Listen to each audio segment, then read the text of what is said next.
want to go ahead and introduce a very special guest who is an incredibly well-known, prolific event producer, amongst other things.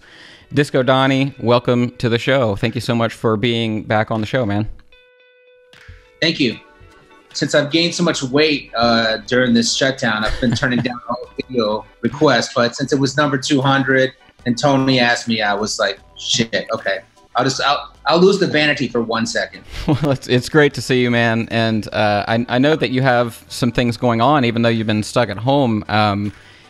Could you tell us maybe a little bit about what has transpired with your company and what's going on with the event production stuff? On the event side, yeah, I mean, obviously there's nothing going on, but with my company side, I purchased the company back on April 1st. So, you know, it was something already in the works, and I was prepared since probably early January. My insurance agent told me that they weren't insuring. I was trying to bond some festival coverage, and they told me that they weren't insuring for coronavirus. On the cancellation insurance, there's a infectious disease carve out, and you know, which I've never gotten because it's, you know, it sounds silly. I'm sure we'll have it soon next time. But she called out that, well, Lloyd's of London is excluding coronavirus. So then, you know, I went to right to the source of all good information, which is Reddit. And, you know, I've been following these chains for 4 months, but even though a lot of it was crazy, I was able to protect myself and, you know, and also protect what was going on. I mean, you know, it's really stupid to buy an events company during a global pandemic, right? There's no shows going on, but it was important for me to be able to control, you know, the future. And so, yeah, I mean, you know, I got a good deal. They were desperate to get rid of it. I was desperate to have it and control it. And so it worked out for both of us. So this is obviously a really tough question, and none of us can predict the future, but you have your ear to the ground on this stuff better than I'm sure any of us. What is the future of this stuff? I mean, what kind of things are on your mind as far as, okay, the next big event that I put together, what's different about it? What's the new normal?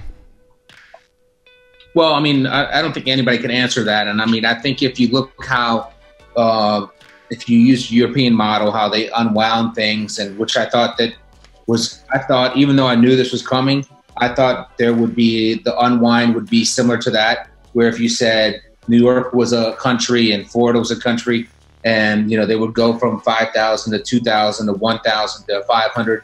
Like if they would limit capacities going down that way, I figured that some sections of the country would be open at the other times. So even though I knew this was coming, I didn't see it going all down at once. So if they did, you know, and they did that because what they were doing in other countries obviously didn't work. And what you're seeing here now is probably going to be a scaled opening. And so, you know, we're on the larger events, we'll be last on a totem pole to kind of get opened up. As far as like clubs and bars and stuff, that I think also is like kind of on the back burner. So I don't think anybody can predict what's going on. I do know that there's, you know, we all know this is, there's some states that want to get open and there's some states that want to stay closed. So unfortunately, you know, we didn't do this, but there's going to be a human science experiment going on. You know, there's two sides of the coin of red states and blue states, and they're going to open up some sooner than others.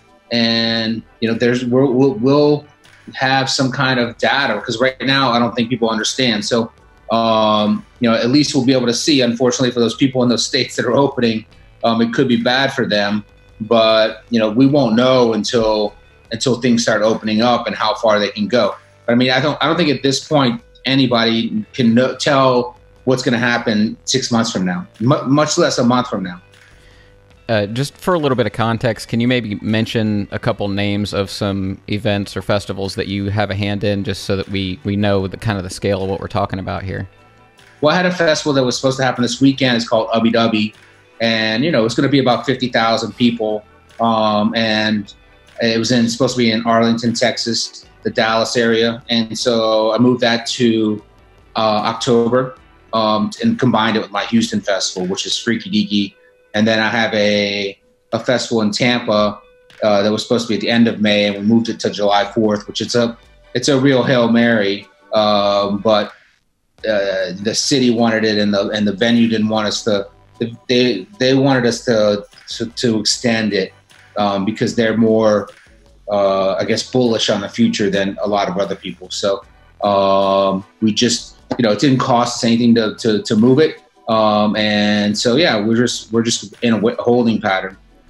So during this kind of limbo, is this like what do you do with this time as far as that goes? I mean, are you in like an intense planning kind of stage right now, or is it really like the pause button, like we so don't know what's going on that we're just going to wait and then hit play again once we can be in public again? I mean, what do you do right now? Well, since I bought the company back, I was able to offer refunds, and I was able to hold my whole team together and not let anybody go. So, it feels like I'm working, not the same, but it feels like I'm working all the time. And we're just, a lot of stuff that got postponed and canceled or whatever. There's a lot of effort that goes into it's almost like setting up a show is like canceling a show. It's almost the same thing, because there's all kinds of different mechanisms that go into it. So it's like the reverse. Like when I wanted to offer refunds for the festival LBW, it was almost like a reverse on sale. We announced it, we offered the refunds, and then you could see like a bunch of people the first day, and then less the second day, and less the third day. It was exact opposite of putting a show on sale. So we have a lot of that. So, I told my team to go ahead and take time and, but be connected and, spend some time with your family. And we never have any time to catch up or work on all these projects we always talk about. So I just asked them to, come up with some new idea every week and present it to us, and something we can be working on for when we do have these answers and when we do open up. And I told them to take a break. But when they come back, they need to be energized. So, yeah, I mean, I'm trying to hold it all together for them. I'm acting all right. I'm acting like everything's going to be okay, but I'm not telling them that I'm not sure either. So. Well, this isn't your first rodeo, right? I'm sure you've had to remain stoic in the face of trouble before. Well, I mean, look, we had this similar things, 9/11. That was a little bit different. We couldn't see that one coming, and I had 8 months of shows booked, big shows. So then there was nobody knew that people were going to stop coming out, and nobody knew the impact of that hip hop and 9/11 combined, to kill the dance scene. So it was a bloodbath for all those months after 9/11. I guess the financial crisis, we were already kind of in 2008.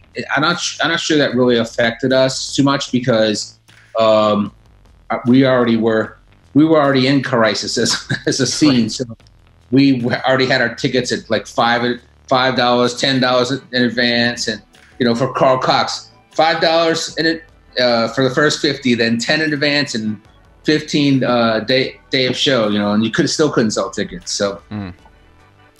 I just can't imagine, we're all struggling with this in different ways, and I can't imagine, like, my entire thing is built around the gathering of people. It's kind of a requirement of what you're doing. That's got to be stressful, to say the least. Yeah, I mean, look, to me, I mean, I started when my first event the first show I went to had like 100 people at it. So if they let us do shows for 100 people, or 500 people, or whatever they tell us we do a show, that's what we'll start at. So we can we'll just reset this whole thing and just go the other way. So we don't have to start at the top. Actually, it might be better to there was a lot of things that have transpired in this go world and this go scene, and maybe there's a way that we can we made that, and we were participated in, but maybe there's a way we could, now that the house burned down, maybe there's a way to build a better house. I love it, man. That's great, and it's great to hear somebody like you say that, who's in the position that you're in, and you're certainly well poised to wave that flag. So, Donnie, we appreciate you being here today, and we're going to keep the recording going for at least another hour or so. You're welcome to stay and hang out as long as you like. I don't know how long you've got, but it's great to see you, man. I would love to stay, but my wife, she's not having any already. So understood. What's up, Donnie? Hey, what's up, man? How you doing? I'm good, man. How are you? This homeschooling is crazy, so it doesn't leave much time for much else. I hear you, man. A lot of wine and a lot of homework. I appreciate you doing this for us, man. Thank you. Thank you. I appreciate it, man. I appreciate you. Donnie, thanks for everything over the years. I appreciate all the shows, man. Thank you. Thank you. I'm glad I could be a part of this. If anybody needs anything or anything like that, let me know. I'm here. I have nothing but time and wine. Time and wine. All right, guys. Thank you. Thank you so much, Donnie. Thanks, Donnie.